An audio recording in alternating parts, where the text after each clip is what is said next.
Hello students, this is second video of DBMS and in this we are going to discuss the concept of primary key, candidate key and alternate key.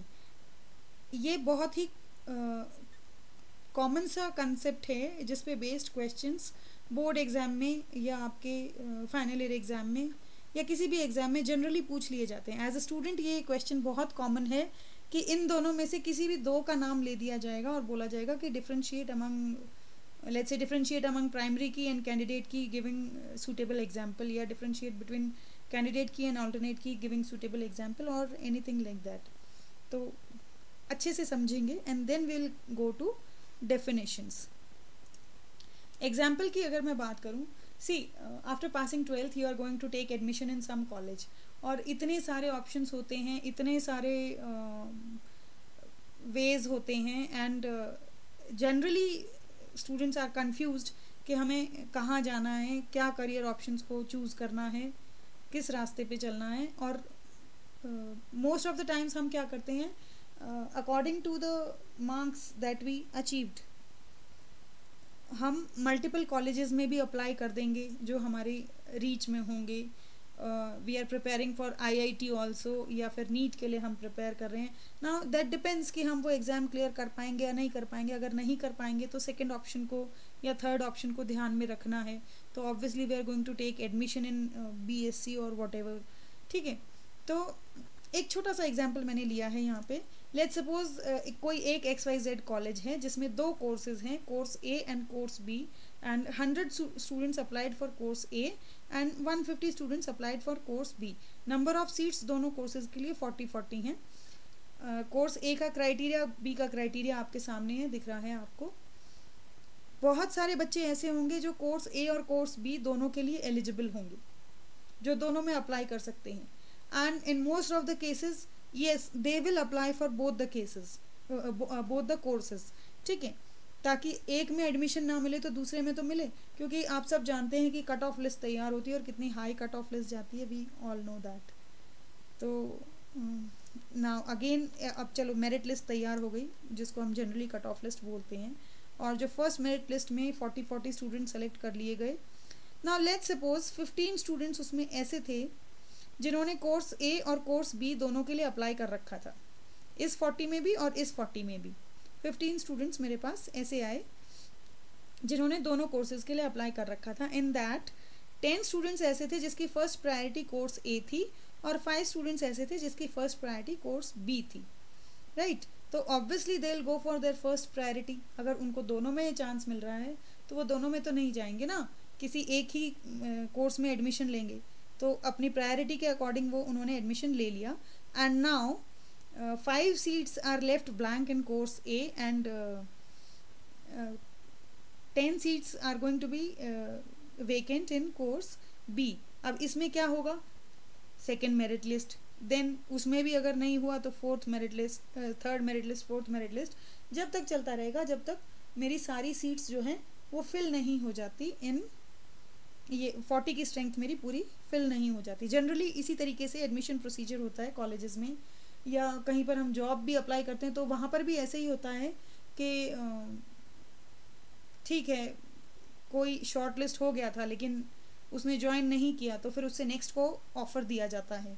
ठीक है, बहुत common सी चीज़ है ये. तो we can say that for course A 100 candidates थे and after first merit list 60 जो थे वो ऑल्टरनेटिव थे कि ये जो 40 हमने शॉर्ट लिस्ट किए हैं 40 में से अगर किसी ने एडमिशन नहीं लिया तो among those 60 we are going to choose. मतलब वो जो 60 हैं they are kept as alternative to these 40. Similarly in course भी 110 are kept as alternative to course to these 40 who were shortlisted. ठीक है, तो अब यहाँ से आपको कैंडिडेट और अल्टरनेट ये दो टर्म्स क्लियर हो गई होंगी. यही concept as it is follow होता है आपका प्राइमरी की, कैंडिडेट की और ऑल्टरनेट की में.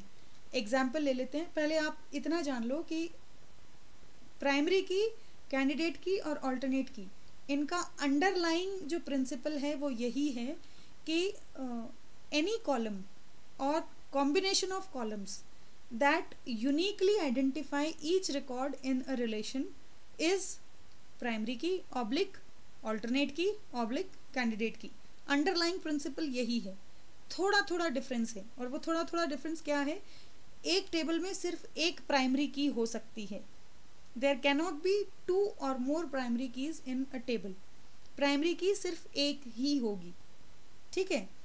लेकिन ऐसा तो पॉसिबल है कि बहुत सारे कॉलम्स या कॉम्बिनेशन ऑफ कॉलम्स मुझे ऐसे मिल जाएं जो मेरे रिकॉर्ड्स को यूनिकली आइडेंटिफाई कर रहे हैं. फॉर एग्जांपल, अब जैसे मैं स्टूडेंट टेबल की बात करूं तो यहाँ पर ये एडमिशन नंबर यूनिकली आइडेंटिफाई कर रहा है ईच रिकॉर्ड को, एंड रोल नंबर और क्लास का कॉम्बिनेशन. देखो रोल नंबर 1 की अगर मैं बात करूं तो 1 से लेकर 12 तक हर क्लास में आपको रोल नंबर 1 मिल जाएगा, लेकिन एक क्लास में रोल नंबर 1 तो एक ही होगा. क्लास भी अलग अलग स्टूडेंट्स के लिए, मतलब क्लास वाला रिकॉर्ड तो रिपीट होगा.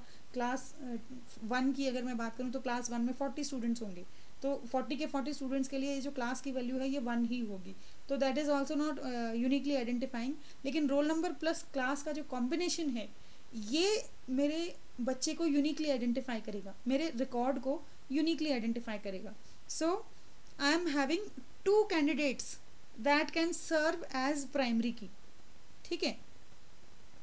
वो सभी कॉलम्स या कॉम्बिनेशन ऑफ कॉलम्स जो प्राइमरी की का पर्पस सर्व कर सकते हैं उनको हम बोलते हैं कैंडिडेट कीज.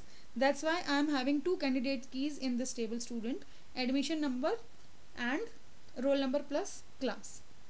अब इसमें से सपोज मैंने एडमिशन नंबर को प्राइमरी की सेलेक्ट कर लिया तो उसका दूसरा ऑल्टरनेटिव मेरा क्या बच गया फिर, रोल नंबर प्लस क्लास. सो एडमिशन नंबर तो हो गई मेरी प्राइमरी की और रोल नंबर प्लस क्लास हो गई मेरी ऑल्टरनेट की, and these 2 are my candidate keys.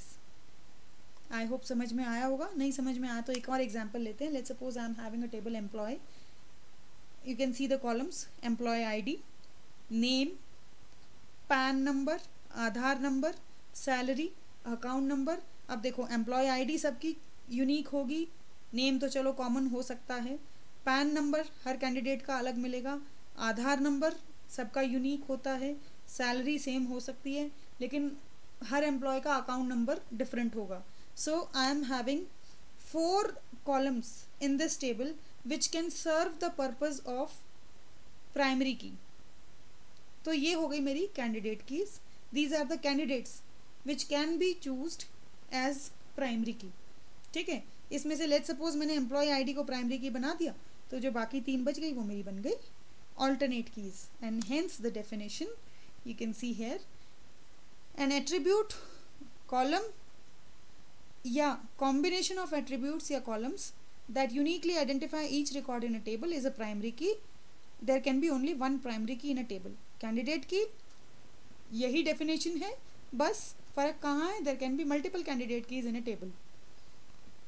और यही डेफिनेशन ऑल्टरनेट की है, and there can be multiple alternate keys in the table. लेकिन डिफरेंस कहाँ हुआ, ऑल द